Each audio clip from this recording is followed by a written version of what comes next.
welcome to Senate meeting number 6. I'm going to be stopping the poll for attendance. Again, you can continue to mark your attendance when you vote for the motions. Penny, are you ready to start?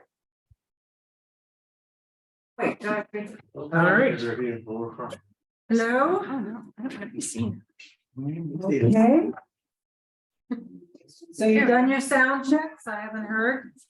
Sound, you can do sound checks. Let's do sound checks. Maureen, downtown? Can you hello from downtown. Okay, great. Scotty, Polytechnic? Hello from the Polytechnic campus. LaDawn in Tempe. Hello from Tempe. And Hala from West Campus. There's West Campus. Hello, Mary, West Campus. Hala. How do we tell them? You just tell us. West, Oh, West, Hear unmute, us. unmute. West Campus. Hello, West Campus, unmute. They don't have the sound. okay, give me 1 second, Penny. Let me reach out to them. West Campus, can you hear us?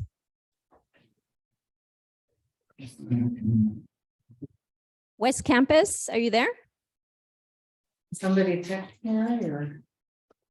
I mean, the sound earlier. Yeah. Because it was talking. Hello, We're trying to reach them, Penny. Mary, can you hear us? Mary, Hala? Look like nothing. You can hear us. Mary? No. Just Either that or they're. I'm I attending, understand that. Penny, I'm Uh, attending on Zoom today for a family reason, but Mary is in charge. Let's see, did she hear Yeah, you? can you text Mary to ask her to turn her sound on? Okay, let me see if I have her text. Somebody's got her.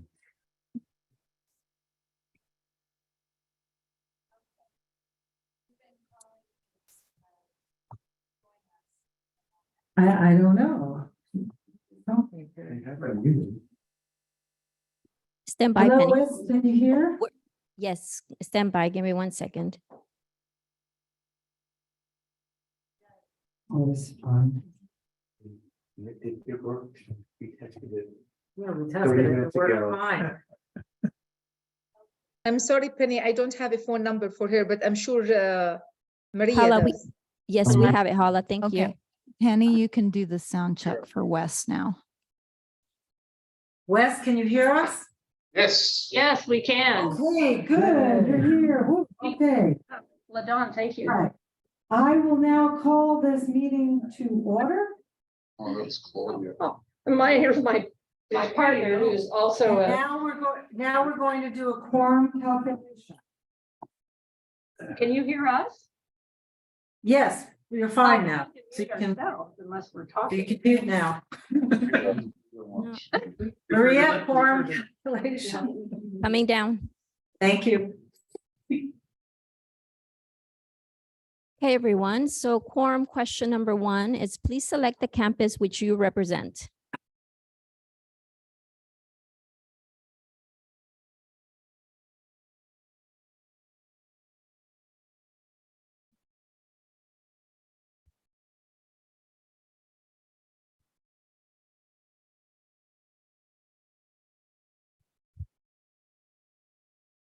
Okay, we're going to be ending the poll.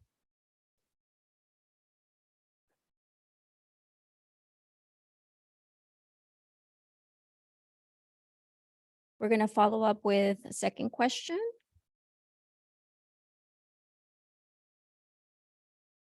Can everybody see the second question, quorum question number 2, triangulation? Very well. The question reads, shared governance at ASU is executed by following policies and guidelines found in what document? The Senate Constitution, shared governance agreement document, or Senate Office Protocols and Procedures?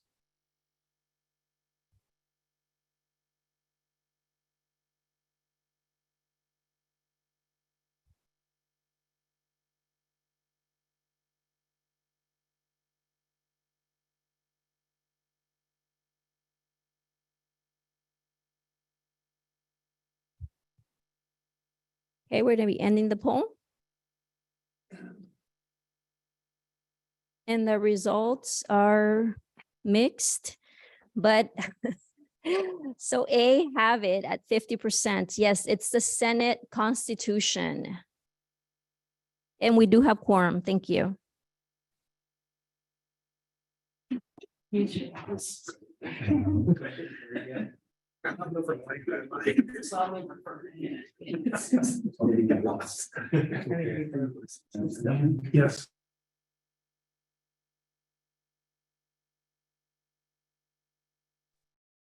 Okay, we're all set. So now we're gonna have minutes of January 30th. The minutes for our last Senate meeting of January 30th, 2023 were distributed for your consideration online. Are there any corrections or additions to the minutes? From anybody? Okay. Hearing none, the minutes are approved as distributed. Okay. Now we're going to move on to the meat of it. Good afternoon to everyone. I'm sure everyone's had a very busy semester so far, but please do take a moment to look at the current dashboard that was sent out today. There is a link in it to the state of the ASU Public Enterprise and Arizona State University report. I think you will be very, very proud of all that ASU is accomplishing, and none of it could happen without all the faculty and the staff contributing. Please note, please also know, very important, we will be holding Senate elections soon. Please encourage all your colleagues to vote. It's important to the vitality of ASU to have engaged faculty. Okay, we hosted the Arizona Board of Regents meeting recently. Well, actually, hang on, I'm going to do the Senate spotlight first. Okay. So first, let me read this. The Senate spotlight. This month, we honor Senator Alina Rocci. Alina Rocci is the program head and clinical associate professor of architecture at the Design School. Rocci was awarded the AIA 2020 Educator of the Year Award, Arizona chapter. She has been lecturer and co-director of the Master Program for Interior Design for commercial spaces at IED Instituto Europa de Design, Barcelona, 2008 to 2013, lecturer at the Architectural School at ESARQ UIC, Barcelona, Spain, and senior architect and office director of Morales Tagliabue Associated Architects, 1995 to 2008. She has also lectured and done workshops in many places around the globe, including Spain, England, Germany, France, Italy, Greece, Denmark, Mexico, South Africa, Argentina, and she's been about everywhere, many, many more. Learn more about Professor Rocci by visiting the Senate dashboard. Okay, so we honor you this month, Elena. So I now want to just bring up the Arizona, we hosted the Arizona Board of Regents meeting recently, and it provided a lot of good information that will be shared shortly. We also hosted a well-attended ABOR breakfast where we got to highlight and share many accomplishments of our faculty. The Regents really appreciated the breakfast. One bit of feedback we got from Regent Brewster was, quote, "I now better understand the issues and approaches each leader is taking to deliver a better student experience and higher education product post the pandemic and its many challenges." And I hope all of you know that you can always go to the ABOR site to see the public documents, and you can see the recording of the entire ABOR meeting if you so choose to sit through it. But to further inform you of what transpired at the recent very important ABOR meeting, President-elect Greg Stone will provide a brief recap of some of the important issues covered. President-elect Stone.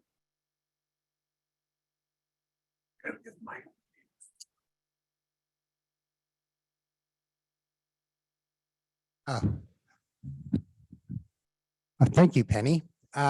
Yeah, I'm going to provide a report on the ABOR meeting that was held a couple weeks back.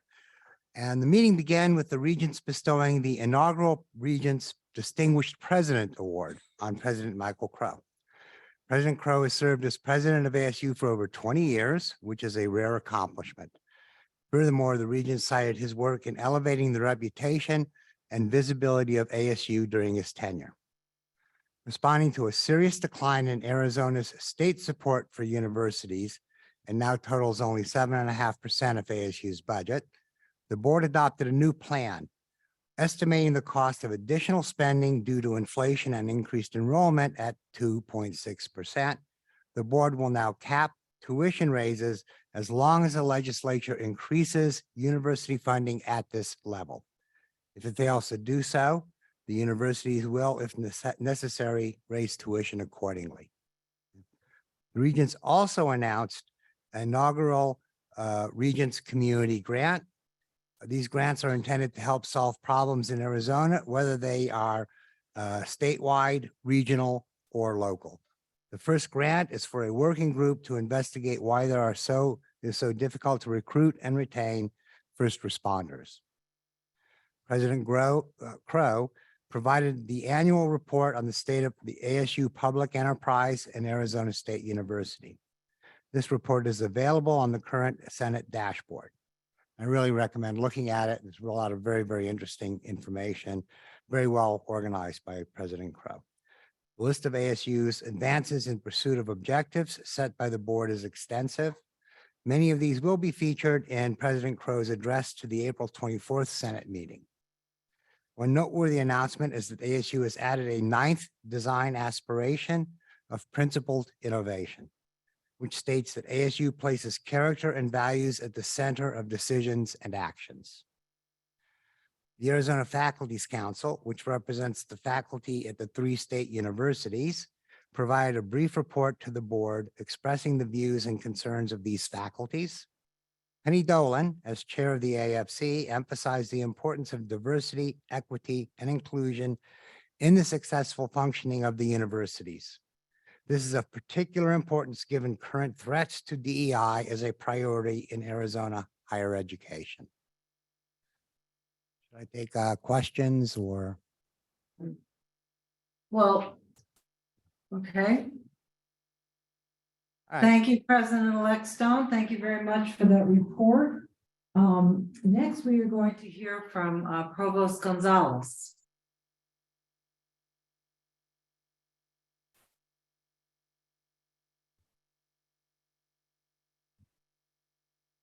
Good afternoon, everybody.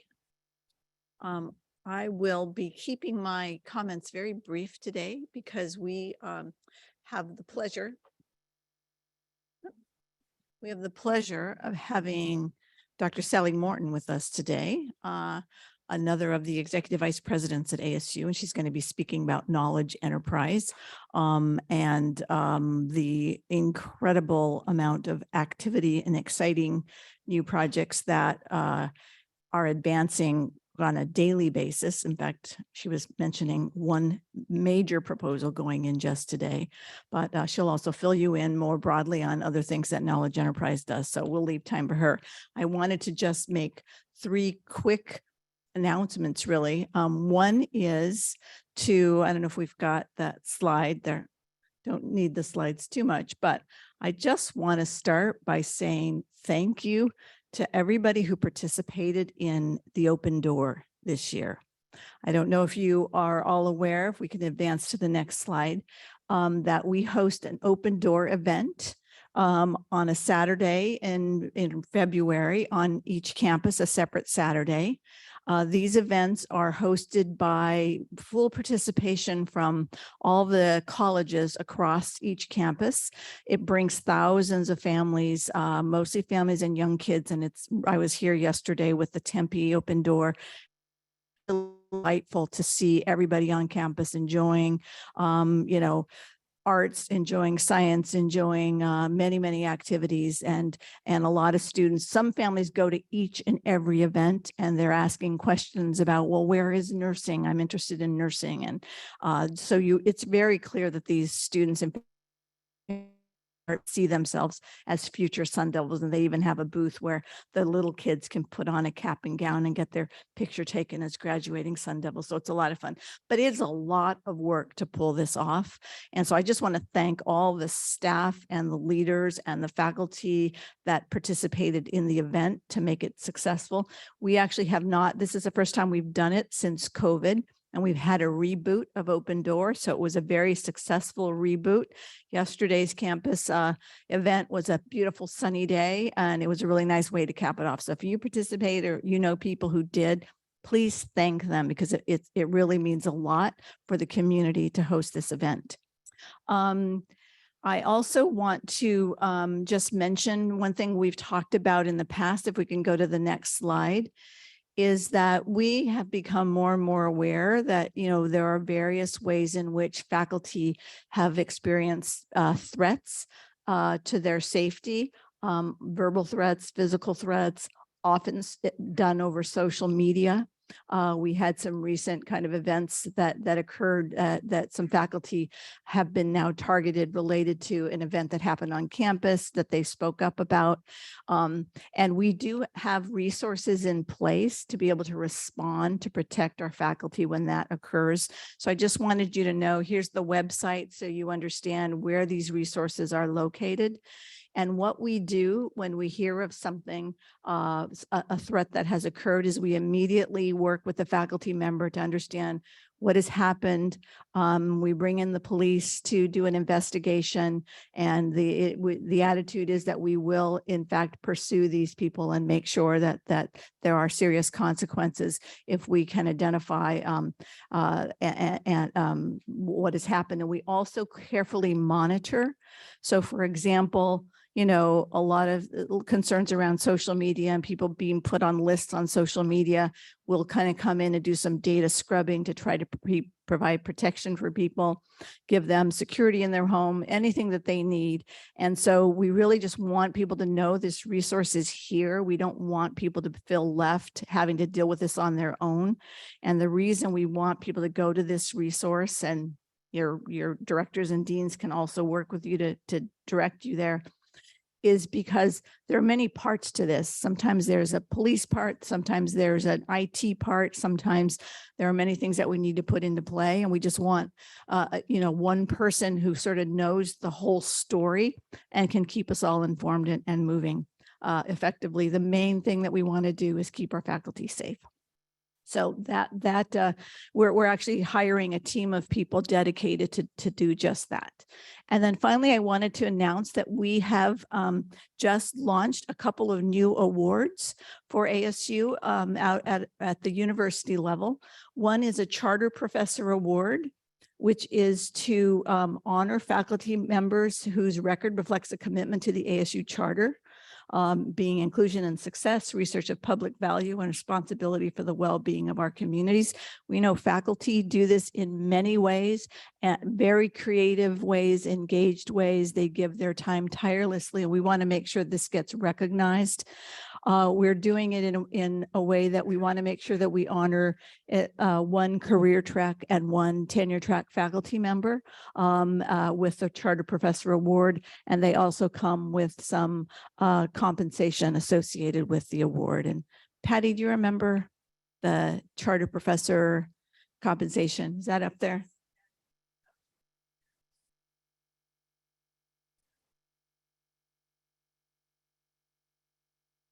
Right. So charter professors have the opportunity to both talk about what they're doing and to propose a project that they would like support for over a period of up to 3 years, and the ability to bring in some money to support that work. Another award that we are launching is a Provost Teaching Award. And this is to honor faculty who are distinguished teachers, creative teachers, sort of going out of their way to to serve our students in ways that we want to make sure that we're highlighting at the university. Once again, we'll make sure that we've got a career track and a tenure track faculty member selected for these awards. And these are also awards that are done for a year's period of time. And there will be an award of $5,000 that come with that award.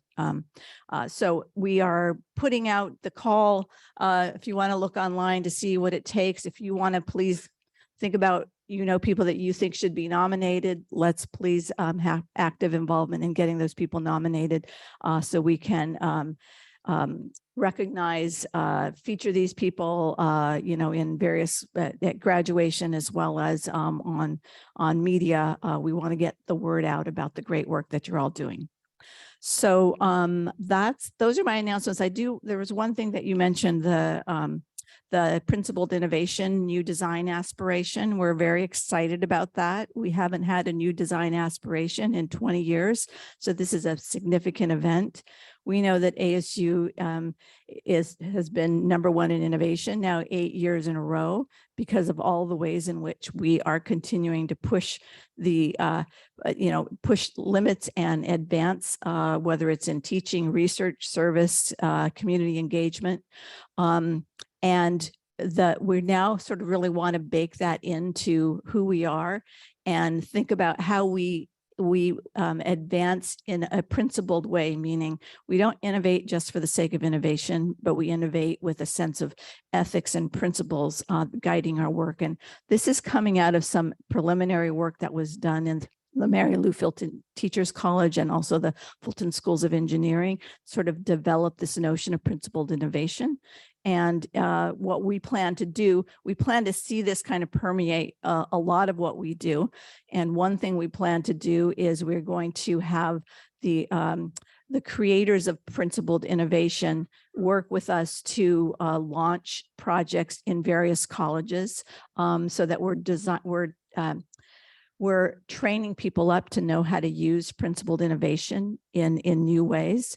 We're also planning to do some significant work in the provost office around student success, bringing in principles of principled innovation. So this is our sort of effort to kind of get it initiated so people understand what it is. But, just like all the other design aspirations, leverage place, engage globally, et cetera, we think principled innovation will become part of our identity. And we want more and more people to understand how to use those principles. So exciting new work as we all move forward. I'm happy to take questions, but just wanted to feature some of those new developments. Oh, right, that's right. We have to let- I believe that Penny Dolan. Yes, I was gonna say let's go around the campuses. Are there any questions from downtown? I have a question. Thank you, Provost Gonzalez. It's exciting to see the new awards to recognize our faculty. Are those on a rolling deadline? I didn't see deadlines listed on any of the websites yet. Can't hear you without a You can't hear us? Can you hear me now? No, I can hear you. I can hear you, but you can't hear us. So I hold on a apologize. second. Okay, so this is Patty Friedrich, and I was just going to answer your question. So nominations are going to work through the deans of the different units. So if you are interested in nominating somebody, if you want to forward somebody's name, please speak to the leadership of your unit. I believe each unit will create the internal process for nominating or for selecting names to be forwarded as part of the application. Deadline for both of them is in April for this first round, and the deans are aware. Okay, great. Thank you. And then this one. Okay, that's it from downtown. Thank you. All right, thank you very much. Next, do we have any questions from the Polytechnic campus? Polytechnic campus? Yeah, I have a question. Please go right ahead. So in the criteria for the first award, I believe it listed research as one of the criteria there. And for the awards that are, it's open both to tenure line faculty and to teaching faculty. Are the criteria going to be different, or will the teaching faculty also be expected to have a research component? So I'll answer and then Patty will correct me. So I believe the way it was written is that it's research teaching service. It's not, it's the criteria are not that you have to do all of those. We just recognize there are many ways to, to manifest the charter. And so all of those are options. So if yours is just in teaching, or you might be doing some great public works, that will be recognized. I get that right, Patty? All right. Okay. All right. Thank you very much, Annie. Okay. Next, we're going to move to Tempe. Are there any questions from Tempe?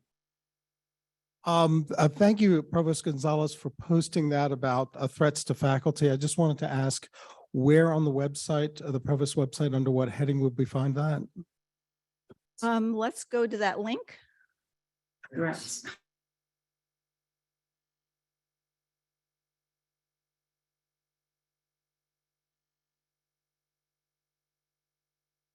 We'll pull that up so you can see where that sits. Yeah.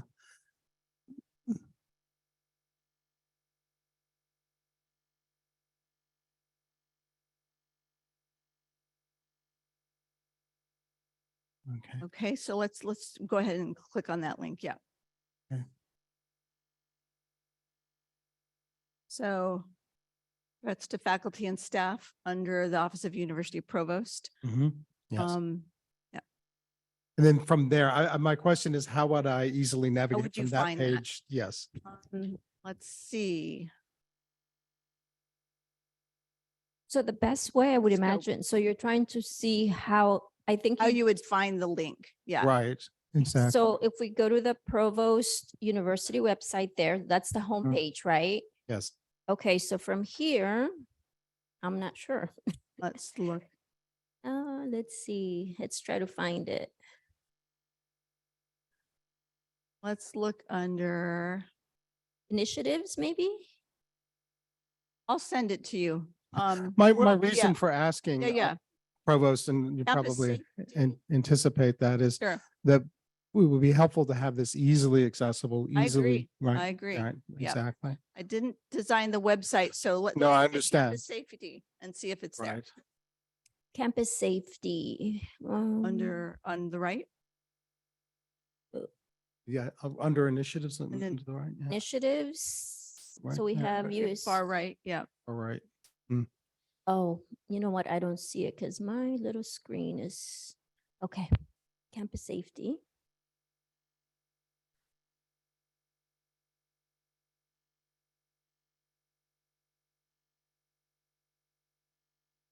Let's see. Mm, You see, there are many resources. Let's, you know what? We will get you that information All right. because I agree, finding it easily Yes. it's up there. Okay. But finding exactly what the link is, I will also say if we go back to the original Standard. PowerPoint, standards for threatening behavior. Right.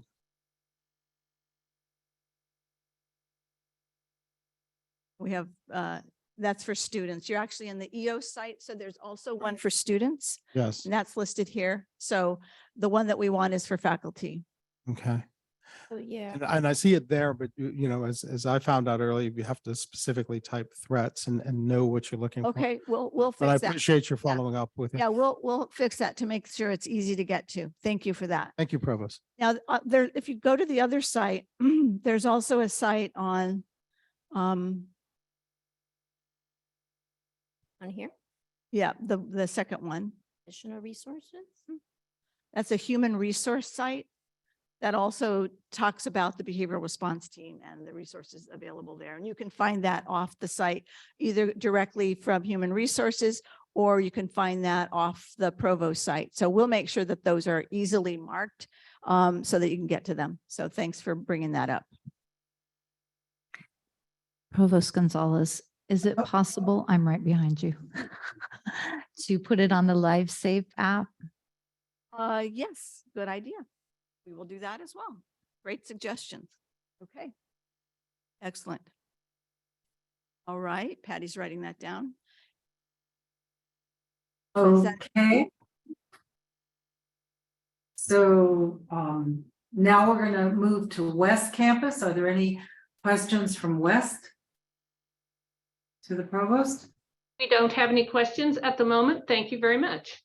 Okay, all right. So next. We have a Zoom question, actually. Oh, I can't see that, so you'll have And to tell me. Michelle Feller. Oh, I was just putting it in the link that I found the teaching award form on the provost page, but I cannot find the charter award information link. Okay, we will get those clearly, make sure that those are clearly visible. I will say that those are going to work through the college, which is how we work through all of our awards. So whether it's Regents Professor or President's Professor, and now these new ones typically work through your college. So definitely, if you want to, if you have in mind that somebody you'd like to see nominated, make sure you're talking with the leadership of your college to advance those. But we'll make sure these links, we'll bring them, we'll send them back out so you've got them along with how you get there. So, okay. Yeah, thank you so much. And a website? What's that? We post your presentation in the Senate website? Yes, you can, but I still think the issue of when somebody needs it is when you need to be able to access it, not when you've got the provost, when you've got the PowerPoint. So we need to make sure that that's clear. If I Dawn's could, suggestion is great. Yeah. if I could, please ask you to help me because I'm the person who will receive at the receiving end of the forms. And we're hoping to receive them directly from the dean or dean designee. So you might look and communicate with the rest of the faculty that, you might look to be able to see the criteria or what is expected for the materials, but please submissions only from the deans. Yeah, Thank so you. send your nominations to the deans, send your ideas to the deans, and they will follow up from there. Okay. All right. Thank you very much, Provost Gonzalez. Thank you. Great, thank you. And now it's a pleasure to introduce Dr. Sally Morton, who is our Executive Vice President and Professor of ASU Knowledge Enterprise. And Dr. Morton is going to present the latest on KE.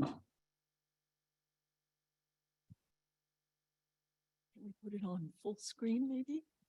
Is it possible to put it so it's full screen? Thank you. Great. So an honor to be back with you. I came about a year ago. Just delighted to be back with you. Penny asked me to speak about three things. First, what is knowledge enterprise? Second, an update on the New Economy Initiative. And third, to tell you a little bit about major research pursuits, which the provost alluded to in her remarks. And I welcome questions. So first, as you know, there are three enterprises at ASU: the academic enterprise, which is led by the provost; learning enterprise, which is led by Maria Anguiano; and knowledge enterprise, which I have the honor to lead. So what is knowledge enterprise? A question that I grappled with when I was interviewing. Let's go back. So the first is, you may know it by previous acronyms: OKED, the Office of Knowledge Enterprise Development, which became KED, Knowledge Enterprise Development, is now KE, and soon it will become KA, just knowledge. But we are all the same thing. We are across all, we have members and offices across the university at all locations. My office is in Fulton, but we are across all the university. I really think of us as the engine that supports all of you and your students to do your research. And I'll say in a moment how we do that. We provide dedicated service. You are our customers. We serve you on the research domain. We support a number of institutes and initiatives. They are listed here. They include the Biodesign Institute, for example, as well as the Institute for Humanities Research and so on, as well as initiatives such as the Interplanetary Initiative, for example. We also support research themes and centers across the university, but these are the main sort of research entities within Knowledge Enterprise. We also provide research support. As I said, many of you may have worked with ORSPRA, which is the Office for Sponsored Research Agreements, led by Heather Clark. So we're doing pre and post award, the finances of grants and contracts. We work on research compliance, the IRB. We lead the core facilities and the animal care, high performance research computing. We just launched the high performance computer called Soul, as well as the Quantum Collaborative. We lead research development, which is led by Faye Farmer. You may have worked with her. Corporate engagement and strategic partnerships. My colleague is Grace O'Sullivan. Economic development, international development. We work closely with SkySong Innovations, which actually sits in Enterprise Partners. SkySong is the one that helps with intellectual property, technology transfer, and also Assure. So all of these entities which help you do your research reside in Knowledge Enterprise, and their job, again, is to support you. We also play a role in the innovation zones, which this shows the Phoenix Valley with all of the innovation zones. For example, Novus Innovation Zone, which overlaps onto the Tempe campus here. We have the Phoenix Biomedical Campus, Biosciences Core, which is downtown, and so on. My purpose in showing this slide is to show you that research discovery occurs physically, geographically, as well as intellectually spread out across ASU. I could have shown you a slide with all the research going on internationally. Some of you may be involved in this, but it's quite a large effort. So that's what Knowledge Enterprise is and what I have the honor of leading. Let me move now to the New Economy Initiative. We are in the second year of the New Economy Initiative. It is an initiative supported by the state. All 3 state universities, Northern Arizona University, the University of Arizona, and ASU received monies from the state. We are receiving about $50 million a year. We are in the second year of the New Economy Initiative. First of all, what is the new economy? The purpose of the New Economy Initiative is to really propel Arizona into the new economy. New economy is it's the gig economy, it's data, it's visualization, it's augmented reality. The purpose is to bring jobs, capabilities, startups, and companies to Arizona, because this will economically move our fellow citizens and the state forward. At ASU, the New Economy Initiative is really focused around 3 efforts. The first is something called Science and Technology Centers. Think of those as the intellectual organization of the New Economy Initiative. We are also doing workforce development. In particular, we are growing the Fulton Schools of Engineering. We are also led by Learning Enterprise doing workforce development. For example, we're doing short courses on microelectronics with all the focus on chips in the Valley. How can someone who has a lower paying job, who wants to move his or her family forward, become a technician in a fabrication facility? ASU is providing training to do that, for example.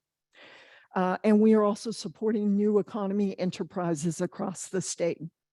So let me speak for a moment about the Science and Technology Centers, because they're the easiest way to think about how the New Economy Initiative is organized intellectually. 5 Science and Technology Centers have been kicked off. 2 were kicked off in the first year, 2021. The first is focused on energy and materials, and the second on high performance manufacturing, advanced manufacturing. The reason those 2 were kicked off initially is because, frankly, all the focus on chips that was taking place in Phoenix and in the Valley and in our state. This year, or just last year, 22, but really fiscal year 22, 3 more were kicked off. 1 focused on future communication technologies, 1 on extreme environments, and 1 on human performance. There are 2 that are just starting off now, so number 6 and 7. 1 focused on learning engineering, and the 7th focused on sustainability. So you might ask, how can you, what does an STC do and how can faculty get involved in them? So on this slide, we see what an STC is and what an STC does. The purpose of STCs is to really bring faculty and students together who are interested in a certain topic and together partner with the industry on problems that face, for example, the advanced manufacturing sector. So if you are interested in being involved in an STC, every 6 months, we have what are called proposers days, where we invite industry partners to come and talk with us about what problems they are facing.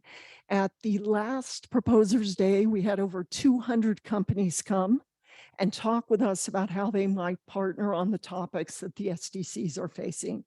If you are interested in the New Economy Initiative, I would encourage you to attend the next Proposers Day, which is just coming up on March 22nd. There is an email there, stc@asu.edu. I would email them to get more information, or you're also welcome to email me. This would kind of be the best way to learn about the STCs and how you might get involved. So when I spoke at the Arizona Board of Regents, I sort of talked about the accomplishments that ASU has made in the New Economy Initiative space. I spoke about the launching of the 7 technology centers, science and technology centers, how many corporate partnerships, co-funded projects we had attracted, the launching of what is called Career Catalyst, which is a learning enterprise product. Again, that's where those microelectronics courses that I spoke about are.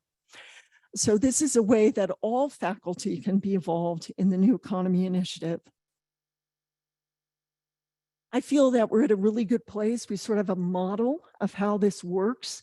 We've had a lot of success with the industry partners. They're bringing funding to the table. Our students are getting involved. Our faculty are getting involved. So the New Economy Initiative is really taking flight, I feel. We are unclear what funding will be provided in FY24 by the state. We probably won't know that until the very end of FY23, sometimes in June. You may be reading in the newspaper about the conversations about the new governor's budget and so on. So we hope that we will have future funding in the New Economy Initiative, but we're unclear at this point. So let me move now to my last of 3 topics, which is to really talk to you about major research opportunities that are taking place at the university. So right now, ASU is competing for several large research awards. And when I say large, I mean $50 million and up. You might ask, why is this happening? Why is ASU finding itself in this space of very large research awards? The first is the talent that we have at the university, and that's all of you. The second is these are really complex, multidimensional, urgent problems. They really demand transdisciplinary solutions, which is what ASU does so well. The federal government is starting to see the need for these large transdisciplinary solutions to problems. So ASU is really at the right place at the right time. Now, you might ask, why does this matter to be doing large bids? We tend to focus on dollars, but I want to tell you this is about impact. We are a community that can really have an impact on these very urgent issues that the nation and the world is facing. Second, winning these large bids really adds to our reputation as a university. Just like that 60-foot shot at the end of the basketball game. If anybody saw that, that was all over the news, okay? But really, to be serious, this helps all of us, regardless. When we go to get funding, whatever level it is from the federal government, this reputation helps us. It helps rise all boats at the university. And the way I think about it too is there's a continuum of research. So we might have an early career faculty member who's putting in an NSF Career Award on materials for energy devices, and that segues all the way to a $100 million CHIPS proposal. microelectronics proposal that we're putting in. So what are we doing? We have two major state initiatives. I've told you about the New Economy Initiative. We also received $40 million from the state to set up the Arizona Water Initiative that has just begun. You may have read about it in the news. We will soon have a major announcement that is connected to the CXFEL, the Compact X-ray Free Electron Laser, which sits in the basement of the Biodesign building, that will really allow us to take real-time movies at the micron, the molecular level, to understand biology and chemistry processes. We will very soon have a major announcement of investment in that by the National Science Foundation. We've made it to the site visit stage. Those of you who've done grants, you know what the site visit stage is. You put your proposal in, you're one of 2 or 3 at the end, and the agency either comes and visits you, or they invite you out to Washington for what's called a reverse site visit, where you go to them rather than coming to you. We've recently had 2 site visits, one with respect to a math biology institute funded by the NSF, and the second on a electrification clean energy bid at the Department of Energy. And as I mentioned just today, we are putting in the microelectronics hub bid. It is going in at 4 p.m. It is due tomorrow, but we're putting it in the day before. So there, if any snafus occur, we can correct them. That again is a very large bid. We submitted an NSF engines proposal on sustainability. That's about $160 million bid. And we're competing for some very large USAID grants right now.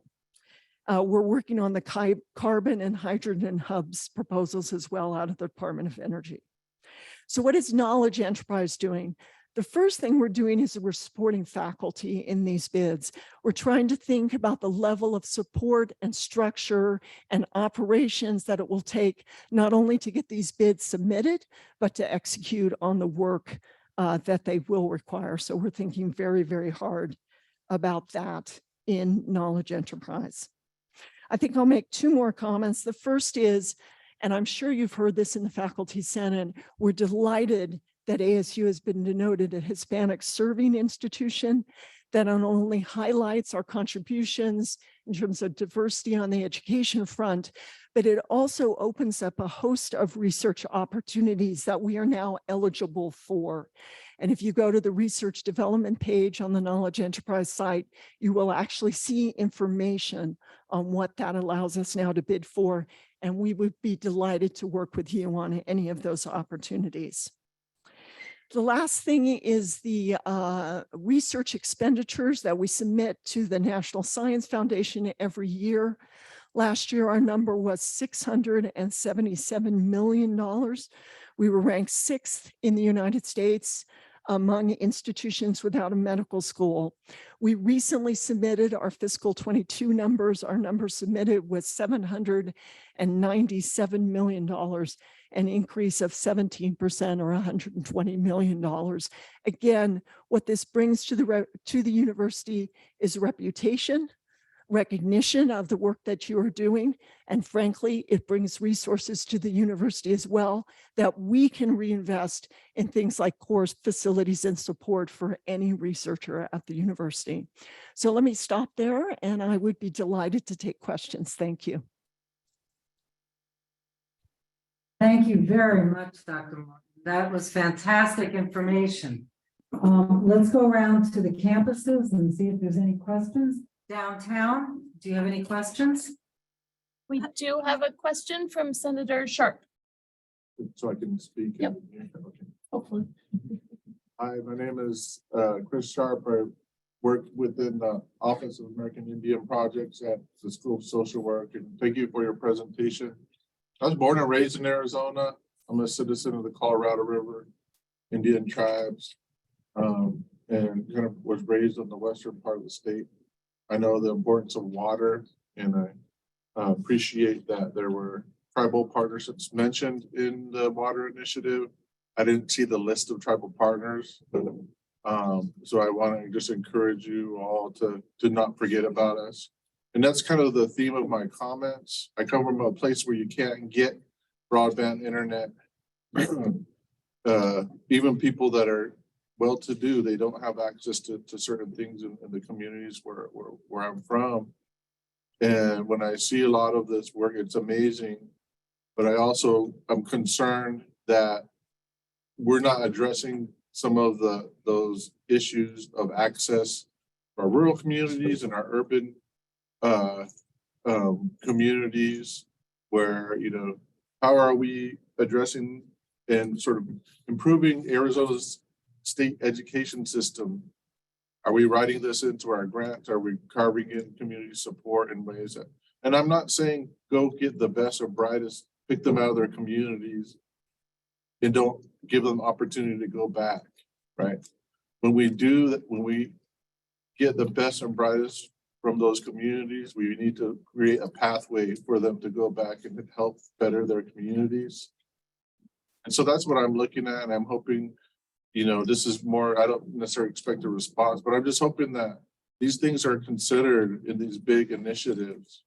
Because I am very concerned when I look at the numbers, especially for our indigenous students, really falling flat while the university's numbers are increasing.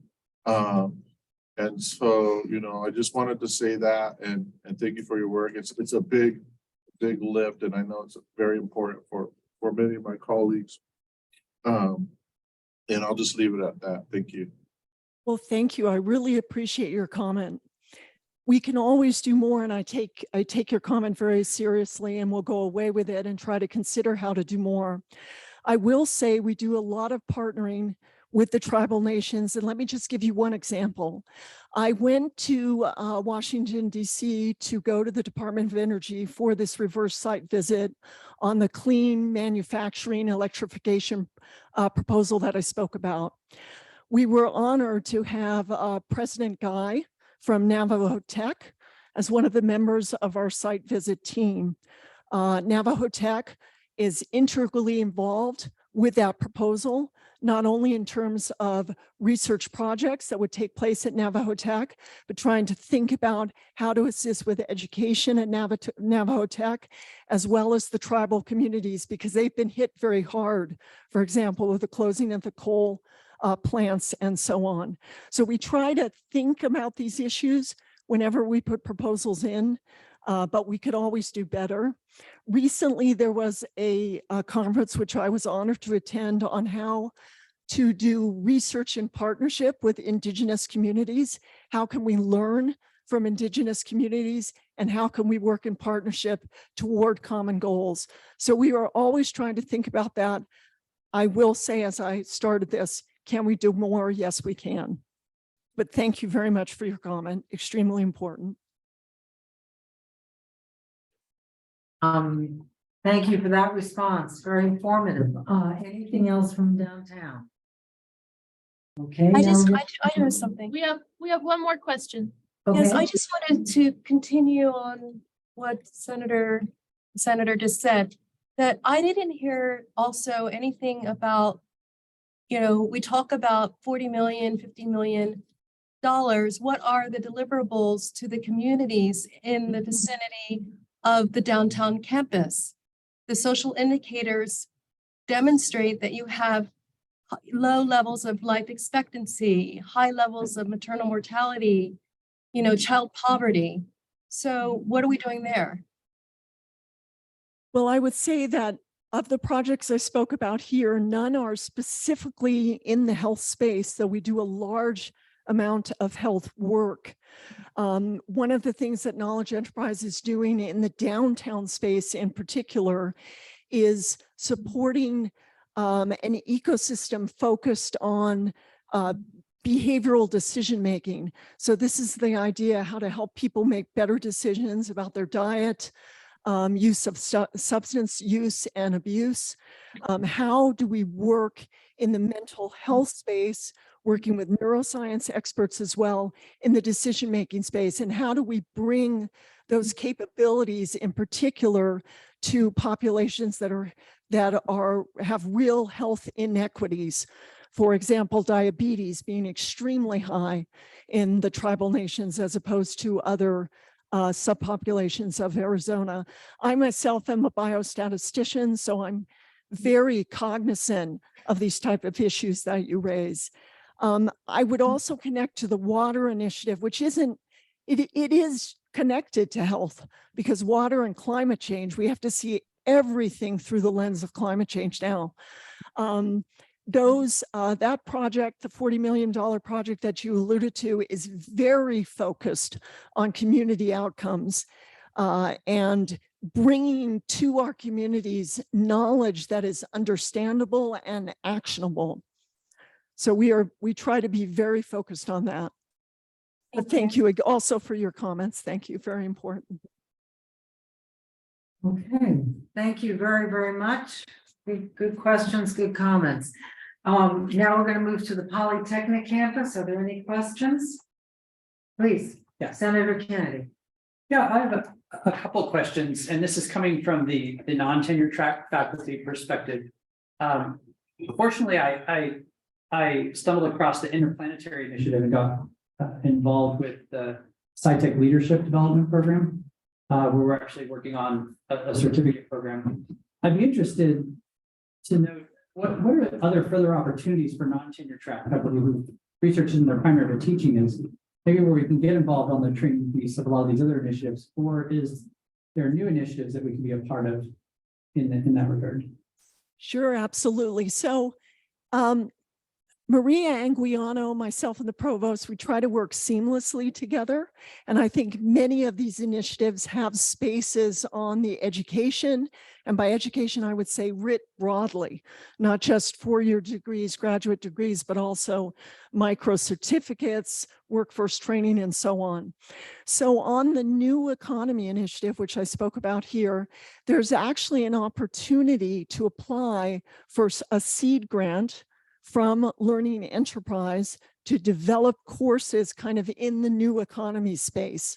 Those could include, for example, things like communication, the so-called soft skills, though I hate to use that term because they're not so soft, the things that help people really move forward in the workforce. So I'm happy to send to Penny that information that could be disseminated, but I appreciate you raising that issue. I think we need all faculty across ASU to be involved in these initiatives to make them successful. Great, thank you.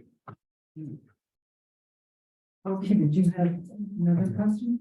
No, just if we could get that information, that'd be fantastic. Yes, please. Okay. President. Yes, thank you for your information on the New Economy Initiative. It was really interesting. I was actually wondering if you could say a little bit more about the workforce development and training piece of the New Economy Initiative that ASU is working on. And also, are any of the STCs going to be connected to it, such as like the Learning Engineering Institute? Right. Oh, that's a good question. And I wasn't clear and I apologize. All of the STCs have a workforce component connected to them. Learning Enterprise is working with each STC to think about what training, workforce development is needed in that space. I spoke about the microelectronics, but we're also thinking about the other areas, for example, extreme environments and so on.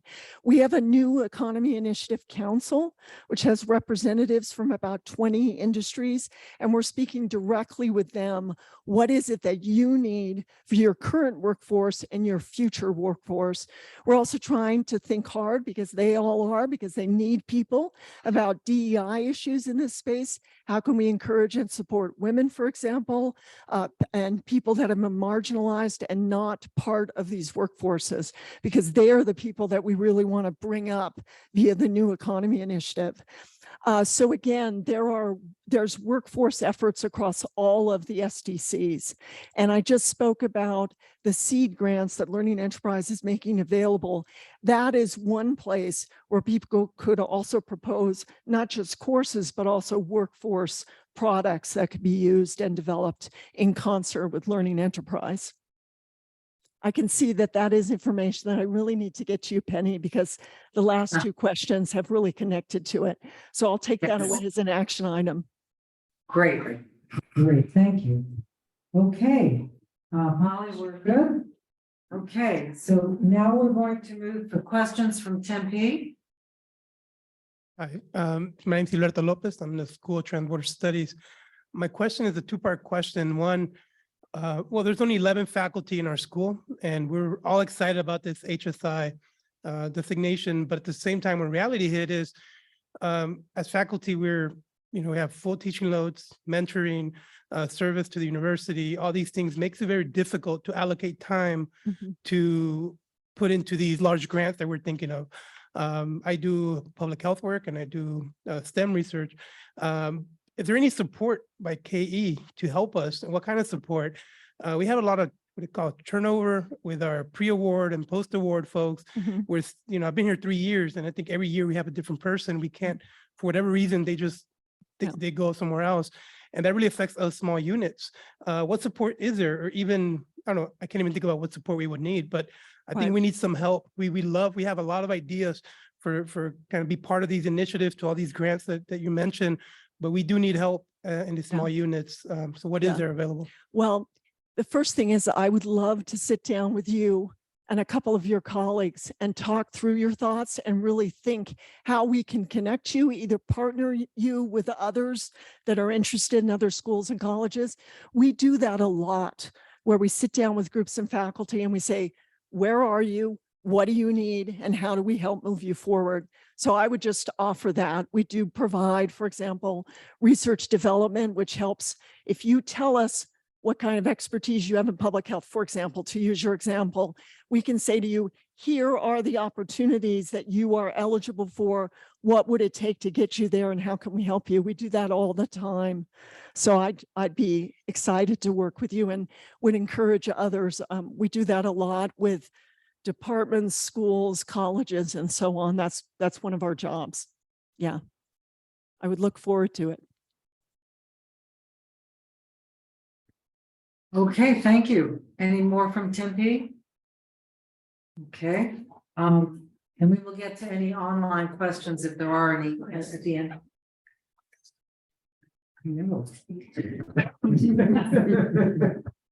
West Campus, do you have any questions? I do. Okay, please. Can you hear me? Yep, we can hear you. Go for it. That wasn't my only question. So I noticed earlier when you showed the map at the beginning that there's an innovation zone out here at the West Campus.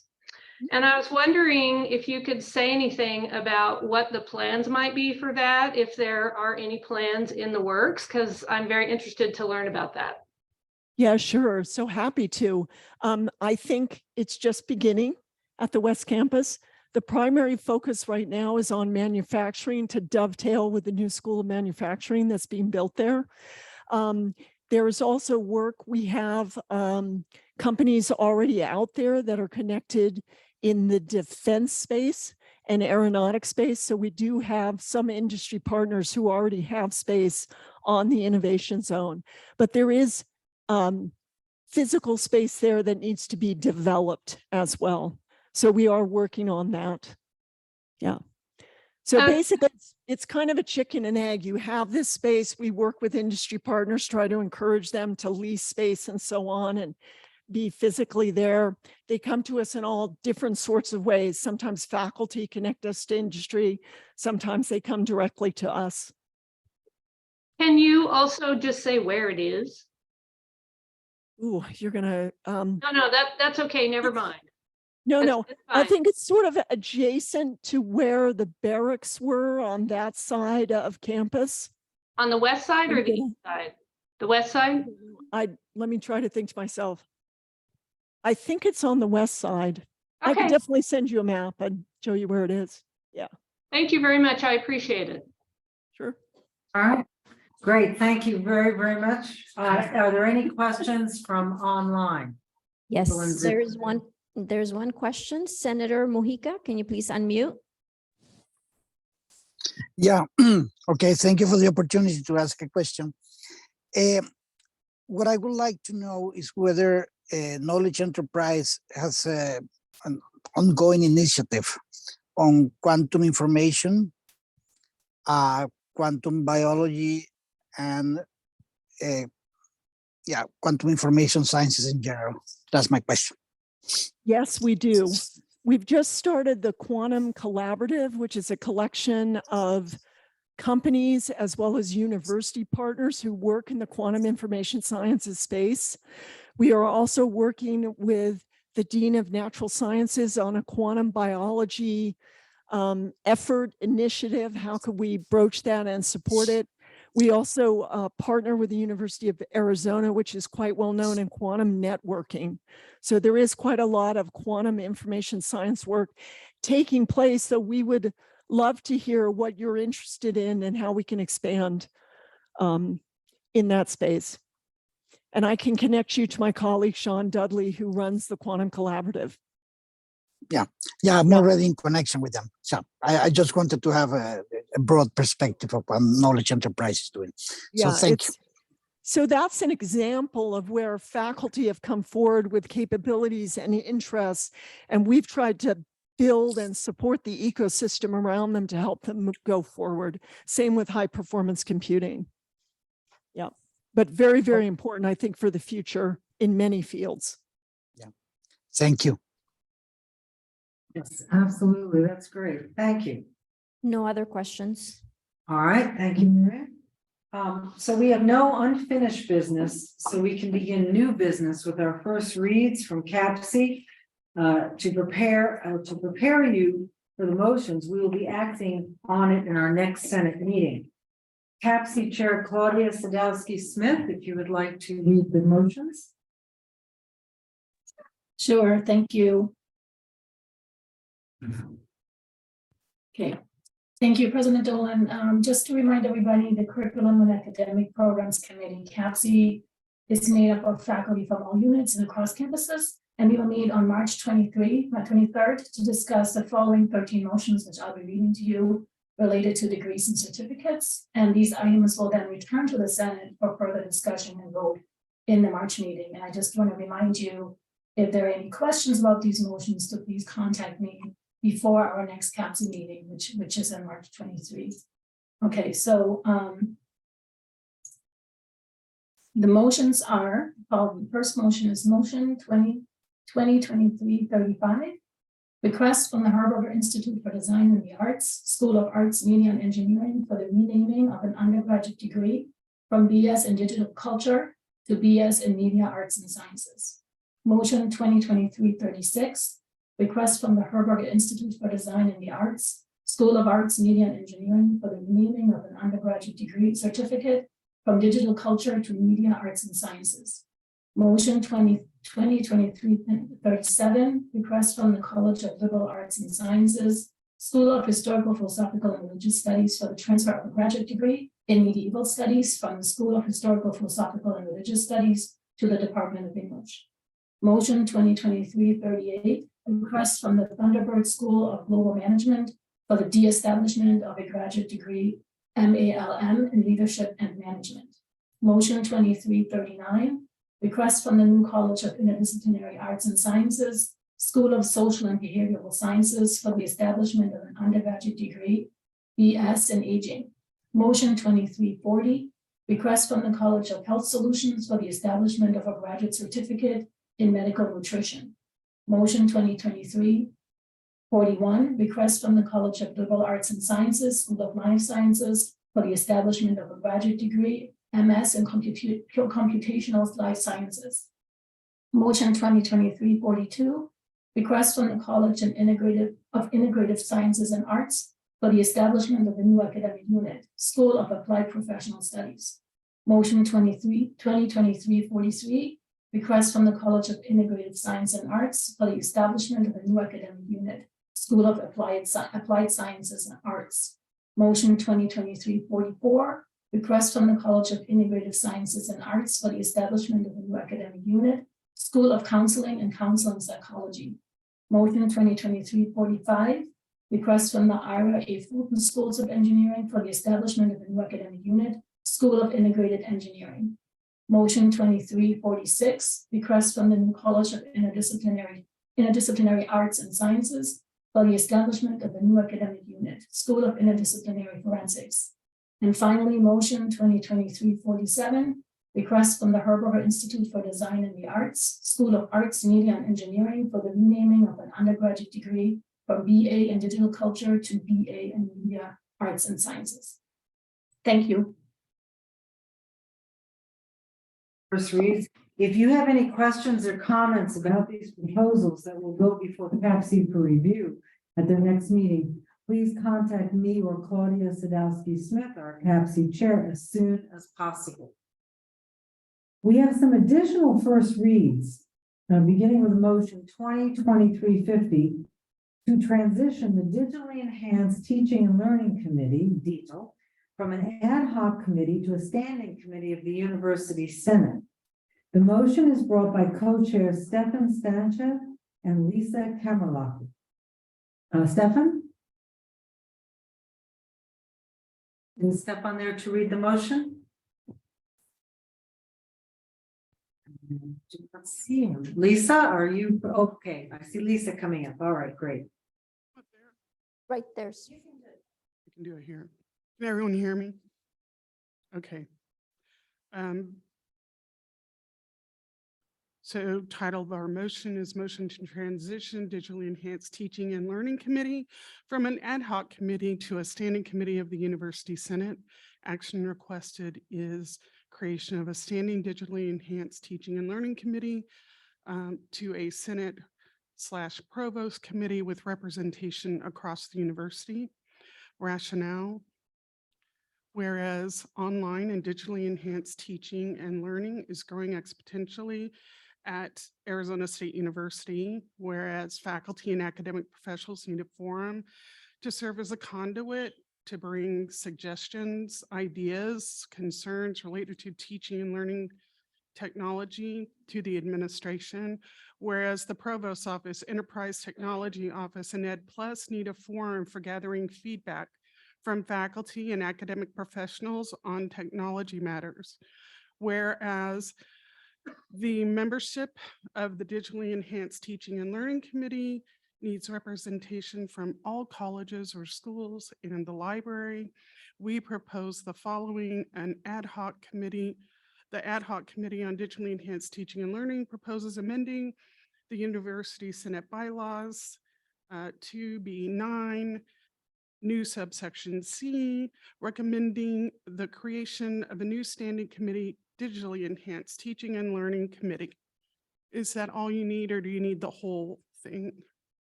Okay. She just made the whole motion. Do I need to read the whole thing? No. Or No. just that part? Yeah. Thank you very much. Yes. Okay. Sorry. Confusing, a lot of cooks. Okay, another motion has been brought to the Senate for a first read. This motion is a reassertion of the values of diversity, equity, and inclusion, and is brought by Tempe Campus Senate President LaDawn Hagelin. LaDawn? You ready to read the resolution? Ready, yes.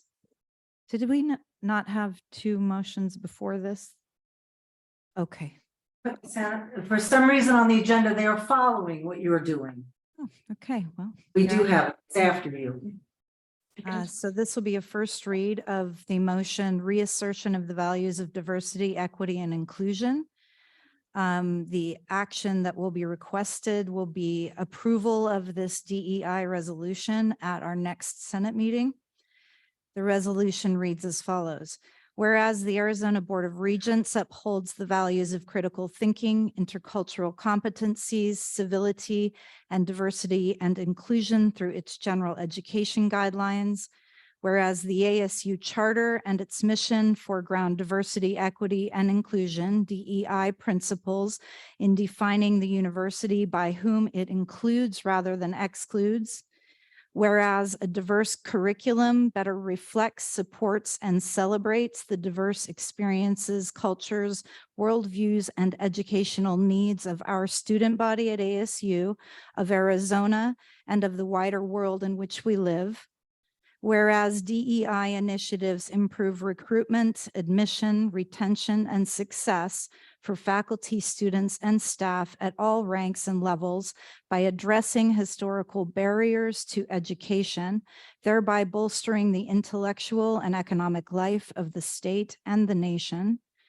Whereas diverse perspectives create a richer marketplace of ideas in the classroom and on campus, thereby spurring innovation, attracting funding, and generating new creative opportunities.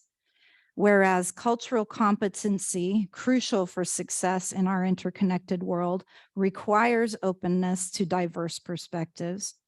Whereas historical exclusion of marginalized voices and people from annexes has perpetuated ignorance and bias, exacerbated conflict, and harmed individuals and communities. Whereas research and teaching responsive to DEI better supports and empowers the communities that we serve. Whereas support for DEI fosters a sense of safety, empathy, and connection that facilitates the sharing of ideas, authenticity, and belonging. Whereas current attacks on DEI, both nationally and locally, threaten to undermine our collective commitments and achievements. Therefore, be it resolved that the Faculty Senate endorses the Arizona State University's efforts to support and advance the principles of diversity, equity, and inclusion. Thank you very much, LaDawn. This will be discussed and voted on our next meeting. Please do note that U of A and NAU are also having their own resolutions. So this is, the complete AFC is doing this. Okay, we have two additional first reads brought by the University Senate Student Faculty Policy Committee for resolution to amend ACD 305-10 course syllabi and a resolution regarding RFC 241. These motions will be brought by Sarah Bulmarich. It is my understanding, Sarah, that before presenting this motion, you would like to make a motion to suspend the rules regarding having first and second reads so that this motion can be voted on today. Is that correct? Is there a reason for that? No. Oh, okay, so we're not, so this is our first read then. Okay, I'm not sure why it's gonna be fine. So please proceed, Senator Mark. Okay. Hey, this is Senate Motion 2023-48, introduced by the University Senate Student Faculty Policy Committee, a resolution to amend ACD 304-10 course syllabi, first read. Whereas Arizona State University is measured not by whom we exclude, but by whom we include and how they succeed, and by assuming fundamental responsibility for the economic, social, cultural, and overall health of the communities it serves. Whereas there is an increasing incidence of mental health issues among college-age students, with a nationwide multi-campus study showing a 135% increase in depression and a 110% increase in anxiety among college-age students from 2013 to 2021, and a doubling of the number of students experiencing mental health problems from 2013 to 2021. Whereas educational outreach and student services offers a guide to basic needs resources and student advocacy and assistance, but many students and faculty are not aware of the resources available to students through the university. Whereas Arizona State University promotes diversity, equity, and inclusion through the Office of Inclusive Excellence and the Office of Diversity, Equity, and Inclusion, as well as numerous committees at the college or unit level. Whereas the Arizona State University Senate remains committed to supporting all students inside and outside of the classroom.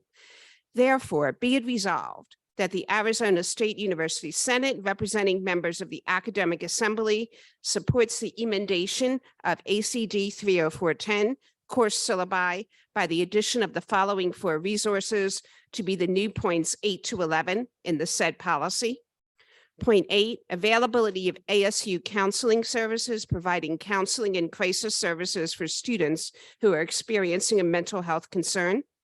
Point 9, availability of ASU health services dedicated to the well-being and educational success of each individual student by providing high-quality healthcare that is accessible, affordable, and compassionate. Point 10, availability of the ASU Office of Diversity, Equity, and Inclusion and the Office of Inclusive Excellence, dedicated to supporting and fostering a culture of inclusiveness, promoting and assisting with equal opportunity and diversity initiatives. And point 11, availability of basic needs resources and student advocacy and assistance, providing guidance and assistance in connecting students with campus and community resources, as well as additional access to one-on-one guidance in resolving personal challenges and concerns. That's motion 2023-48. I'm not done yet. Here's motion 2023-49, also introduced by the University Senate Student Faculty Policy Committee, a resolution recommending the revision of the university course load policy to account for differences in time commitment between session A and B and session C courses. First read. So whereas the current maximum course load for which a student may register across all 3 sessions, A, B, or C, during the fall or spring semester is 18 credit hours, with a maximum of 9 credit hours in each A or B session. Whereas a student wishing to register for more than 18 credit hours must petition the standards committee of the college in which they are enrolled and must obtain approval for a course overload before registration. Whereas the Arizona Board of Regents requires, quote, a minimum of 45 hours of work by each student is required for each unit of credit, end quote, ABOR policy 2224. Resulting in 135 hours of work for a 3-credit course or 9 hours a week in C session, 18 hours a week in A or B session. Whereas Arizona State University's current maximum course load of 18 credit hours does not recognize that time commitment required of students generally differs between sessions A and B and session C. And whereas the foregoing can result in students overburdened with course time commitments while not registered for a course overload, which may render the policy ineffective in its goal of protecting students. Therefore, be it resolved that the Arizona State University Senate, representing members of the Academic Assembly, 1, supports the reevaluation of the Arizona State University course load policy to take into account the differences in weekly time commitment that can be required of students between sessions A and B and session C. 2, supports the establishment of a system in which the maximum course load is consistent with the standard time commitment for session C courses totaling 18 credit hours of 54 hours of time commitment a week. And 3, recommends that the course registration system display a red flag for students whose course registration would result in more than 54 hours of time commitment a week in any of sessions A, B, and C, so that the students can be appropriately advised. For those of you who have access to the motion via the Senate agenda, there are background pages included, which I'm not going to read, but which may help you answer any questions that you might have. Thank you. Okay. All right, so this will be a second read. The next meeting. Yes. Okay, thank you very much, Senator Lamarche. Okay, so now we have, we will now address the second reads listed on the agenda, beginning with the new course proposals that were distributed to you via email on February 16th. Unless there is an objection, these course proposals will be handled in gross. Does anyone wish to remove any of the new course proposals from the list? Okay, hearing none, we will now vote on these courses.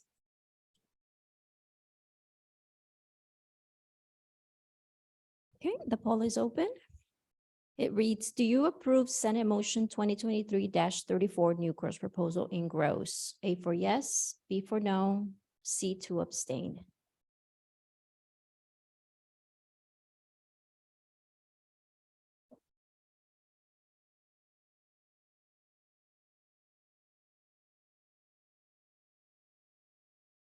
We're ending the poll.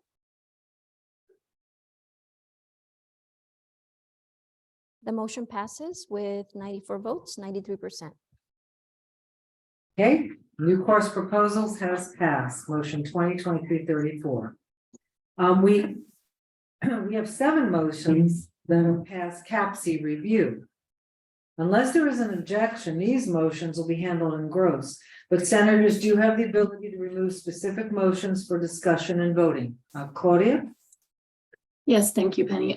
So on February 23rd, CAPC met to discuss the curricular and program proposals and approve the following 7 motions, which are now presented for your consideration. Okay, motion 2023-27, sorry. Yeah. Yes. Request from the Walter Cronkite School of Journalism and Mass Communication for the establishment of a graduate degree, MA in Strategic Communication. Motion 2023-28, request from the College of Liberal Arts and Sciences, School of Human Evolution and Social Change for the establishment of an undergraduate degree, BS in Global Health. Motion 2023-29, request from the Herberger Institute for Design and the Arts, School of Music, Dance and Theater for the establishment of an undergraduate certificate, vocal pedagogy. Motion 2023-30, request from the Watts College of Public Service and Community Solutions, School of Public Affairs for the establishment of an undergraduate degree, BS in Emergency Management and Homeland Security. Motion 2023-31, request from the Mary Lou Fulton Teachers College, Division of Teacher Preparation for the establishment of an undergraduate degree, BAE in Special Education and Elementary Education. Motion 2023-32, request from the Mary Lou Fulton Teachers College, Division of Teacher Preparation for the disestablishment of an undergraduate degree, BAE in Early Childhood and Early Childhood Special Education. Motion 2023-33, request from the Watts College of Public Service and Community Solutions, School of Public Affairs for the disestablishment of an undergraduate degree, BA in Community Development. Thank you. Okay, 7 proposals have been reviewed and passed by CAPC and brought to the Senate as motions for your final approval. Does anyone wish to remove any of the motions from the in-gross list for individual discussion and voting? Anyone? Okay. Hearing no such request, we will vote on these motions in gross.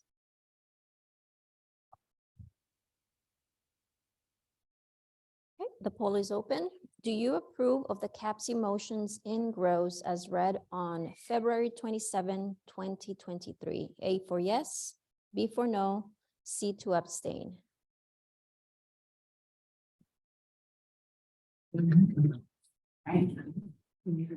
That's fine.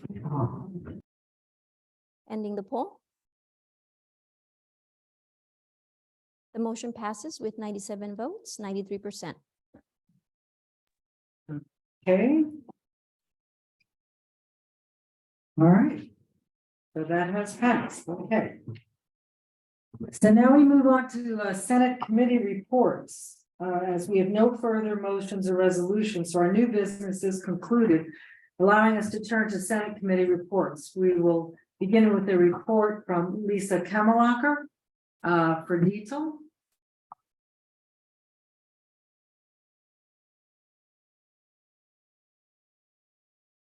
Hi, everyone. We just have one main item. We want to announce that in collaboration with the Provost's Office, Ed Plus, and Enterprise Technology, there are a series of Ed Tech open houses that will occur in March and early April, I believe. Do you have the link to that? It's just a quick search on Google, Ed Tech, all one word, open houses. So there will be one in March, on March 29th at the West Campus. There will be one downtown on April 5th. There will be one at Polytechnic, April 11th. There will be 2 at Tempe, one on April 12th and one on the 13th. There on the website, there is a place to register. with the times and locations of each one. The sessions, I don't know if any of you ever attended any of the ones that were done by the college, and some were including engineering several years ago before the pandemic. But these sessions include instructional designers who are at different stations. You can float around. There are 20-minute presentations that give you a quick insight into using a certain tool like PlayPosit or Inscribe or Slack, how to do peer collaboration in Canvas, accessibility tools. I know the library will have one on the course resource organizer, learner creation in Adobe. So there are all kinds of topics that will be of interest to faculty. It's targeted to faculty. So if you can possibly attend, I think you'll really appreciate the experience. I know when we did them before, faculty really, really liked them. So that is our main announcement today. Any questions? Do we have So any on? if you go just to Google and you enter EdTech, all one word, open house or open houses, either one will pull up the website where you can see what the content's going to be and where to register for your particular campus. Great, well, thank you very much. Lisa, and there it is. Okay. So at the bottom of this page, you'll see all of the locations and the option for registering for each day. Thank you. All right, that's great. Great news. You should attend some of these. They're very interesting. All right. Now we also have a report from Jody Swanson, Chair of the Personnel Committee. Jody, are you? Yes, I'm There here. you are. Let me see. Here we go. Hello, everyone. Good afternoon. The Personnel Committee I have just some updates and announcements, I guess, on recent important and meaningful meetings that the committee has had with administration. So in conjunction with first a meeting that we had since last Senate meeting, in conjunction with Senator Sarah Bolmarsich, from whom we've already heard today, who chairs the Student Faculty Policy Committee. We met with college administration deans specifically about concerns that have reached both my committee and hers regarding students' course evaluations and how there are efforts being undergone right now. Professor Audrey Beardsley and Mary Lou Fulton Teachers College has a multi-campus wide endeavor that we're hoping will go through regarding examining inherent bias and inconsistency across students' course evaluation instruments, because not only are they inherently a problem, but because of the high stakes repercussions of these instruments for promotion and tenure decisions across tenure eligibility status. So we met with some deans. It was very encouraging. They have some ideas and plans in the works in their conversations with directors and department chairs, because there's a balance. We heard from multiple meetings with administration, there's a balance between what goes on at the unit level and of course what goes on at the administration level. And then also very encouragingly, the Personnel Committee met last week with the Vice Provost's office in what we hope is the first in a series of ongoing listening sessions where our committee can bring personnel related concerns that come to us from across all campuses And then we can also take information from the provost, vice provost offices and translate those back to the Senate and back to our units. So some of the topics that we are discussing in this series of conversations are the nature of sabbaticals, what those look like for different kinds of faculty members. A big one is transparency of communication and how that can be more productive and more positive in both directions among faculty, between faculty and administration, those kinds of things. We also brought up student course evaluations in that meeting as well. One of the big things that came out of our first meeting is there are some real demonstrations of investment and value for faculty members who have dedicated a career but are not eligible for tenure. So there's serious investments being made there, which I think are being translated elsewhere, but it's nice to have in this listening session type of capacity. We're hoping going forward that there will be some opportunities for open forums, perhaps linking faculty members and administrators, and some things going forward for faculty members who maybe need some types of mentorship, coaching opportunities, things like that, that units can put in place. So some really exciting ways to, I feel like, bridge across faculty, Senate, and administration.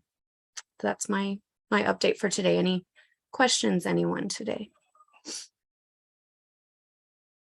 Any, we can start with downtown. Any questions? No questions from downtown. How about Polytechnic? Any questions on that? And then we have Tempe. It appears we have no questions from Tempe. And West, any questions? I have a comment. Please. I just wanted to thank you. It sounds like you're addressing some of the issues that I have thought about for over 20 years. So it's wonderful. Yay. Well, Thank you. Wonderful to hear. And please feel free, reach out. And like I say, I think I'm very encouraged that it feels like this is going to be ongoing. So several sessions together, and we're intentionally framing them as listening sessions because I think there are things that we too can do more productively as faculty and Senate members as well. So I'm excited. Yay. Great. No, I think it's fantastic having listening sessions. Helps bridges gulfs that people perceive that really should not be there. So that's excellent. Thank you very, very much. Absolutely. Thank you. The floor is now open for any senator to bring up announcements, issues, concerns, or questions. As a reminder, issues not on the agenda cannot have discussions at this time, but we do want to hear if there's questions or I guess an announcement and take them under advisement. Senators may ask questions for clarification or additional information. I have a question for the provost clerk here. A year ago, we last heard about general studies.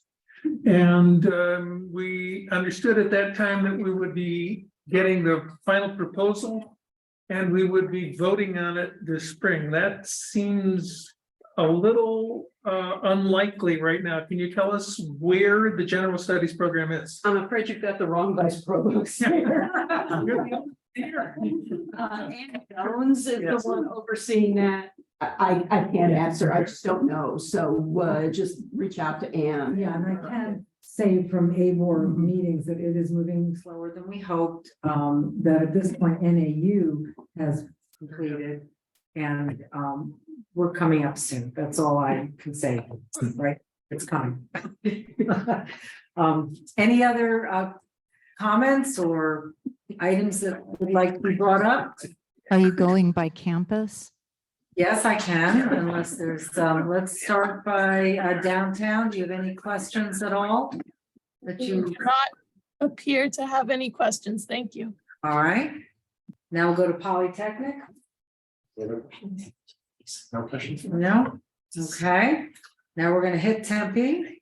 Yes, we have a question from Senator Stoff.